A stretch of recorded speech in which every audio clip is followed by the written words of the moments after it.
4 মে থেকে শুরু হবে ঢাকা প্রিমিয়ার লিগ। সেই লক্ষ্যে মিরপুরে লিগের লেগো ও ট্রফি উন্মোচন করলেন বিসিবি সভাপতি তামিম ইকবাল। বলেছেন, বোর্ডের দায়িত্ব নেওয়ার পর প্রিমিয়ার লিগ আয়োজনই ছিল বড় চ্যালেঞ্জ।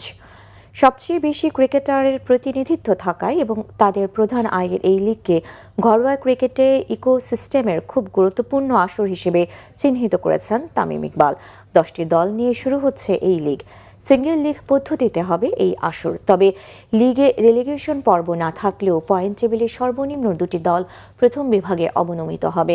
এদিকে বিসিবি সভাপতি জানিয়েছেন, ক্রিকেটারদের ফিটনেস ধরে রাখতে এবারের লিগে দলগুলোর জন্য মানসম্মত লেন্সের ব্যবস্থা করবে বোর্ড। শুধু তাই নয়, লিগে প্রতিটি ভেন্যুতে ক্রিকেটারদের নিরাপত্তার জন্য অ্যাম্বুলেন্সের ব্যবস্থাও থাকবে। লিগে আইসিসির দুর্নীতি বিরোধী নিয়ম কানুনও কঠোরভাবে মেনে চলা হবে। ঢাকা লিগে এবার কেউ ড্রেসিং রুমে ফোন ব্যবহার করতে পারবে না, মাঠে ঢুকেই ফোন জমা দিতে হবে।